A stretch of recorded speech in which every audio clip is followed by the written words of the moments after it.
નમસ્કાર મિત્રો, સ્વાગત છે તમારું અમારી ચેનલમાં। અને આજે આપણે બનાવીશું વ્રત કે ઉપવાસમાં ખાઈ શકાય તેવી રાજગરાના લોટથી બનેલી એકદમ સોફ્ટ ફરારી સુખડી। ફરારી સુખડી બનાવવા માટે સૌપ્રથમ આપણે ગેસ પર એક કઢાઈમાં ટોટલ 1 બાઉલ ઘીમાંથી પહેલાં અડધો બાઉલ જેટલું ઘી લઈશું। ત્યારબાદ તેમાં 1 બાઉલ જેટલો રાજગરાનો લોટ નાખીશું અને અડધો બાઉલ જેટલો સિંગોડાનો લોટ નાખીશું। હવે આ બંને લોટને આપણે ઘીમાં સારી રીતે મિક્સ કરીને ધીમીથી મીડિયમ ફ્લેમ પર શેકવાના છે।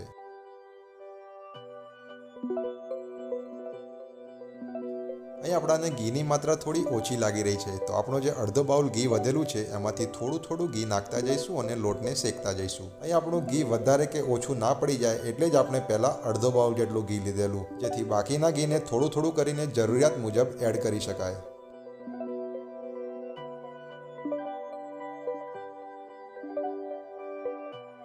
તો મિત્રો, અહીંયા આપણે જરૂરી માત્રામાં ઘી એડ કરી લીધું છે। તો હવે આપણે લોટને સતત હલાવતા રહીશું અને 6 થી 7 મિનિટ સુધી ધીમીથી મીડિયમ ફ્લેમ પર શેકતા રહીશું। તો મિત્રો, અહીંયા આપણે આપણા બંને લોટને ઘીમાં 7 મિનિટ જેવા શેકી લીધા છે।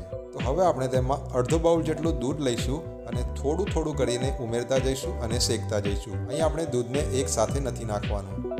દૂધના લીધે સુખડીમાં એક અલગ જ પ્રકારનો જોરદાર ટેસ્ટ આવતો હોય છે। અહીં આપણે આપણું બધું જ દૂધ આમાં એડ કરી દીધું છે। તો હવે આપણે આ લોટને બીજી 3 થી 4 મિનિટ સુધી ધીમીથી મીડિયમ ફ્લેમ પર શેકતા રહીશું।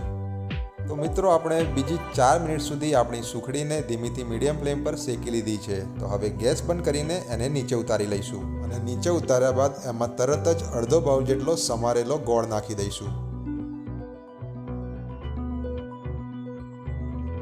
હવે આ ગોળને સારી રીતે ઓગાળીને સુખડીમાં સારી રીતે ભળી જાય એ રીતે મિક્સ કરી લઈશું।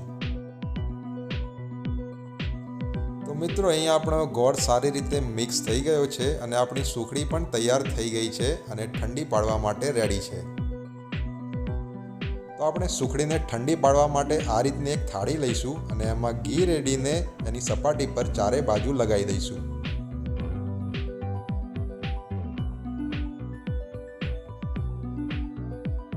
હવે આપણી તૈયાર થયેલી સુખડીને આ થાળીની અંદર કાઢી લઈશું।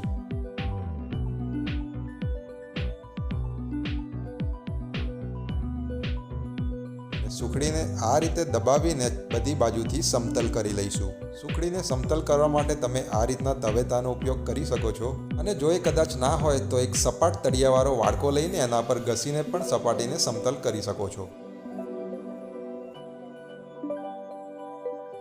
તો મિત્રો, અહીં આપણે સુખડીને સારી રીતે થાળીમાં પાથરી લીધી છે। તો હવે આપણે એની અંદર થોડા ડ્રાયફ્રૂટ્સનો ભૂકો નાખી દઈશું। ભૂકામાં અમે કાજુ અને બદામનો ભૂકો લીધો છે અને ડ્રાયફ્રૂટ્સના ભૂકાને પણ આ રીતે દબાવીને સપાટી પર ચોંટાડી દઈશું। ડ્રાયફ્રૂટ્સને સુખડી પર સારી રીતે ચોંટાડી લીધા બાદ હવે આ સુખડીને આપણે થોડીવાર સુધી ઠંડી પડવા દઈશું।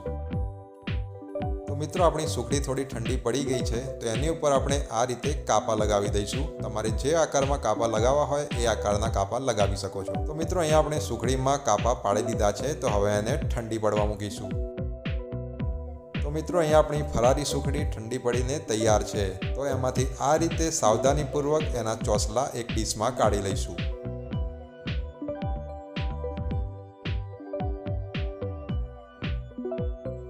મિત્રો, આપણી ફરારી સુખડી બનીને તૈયાર છે।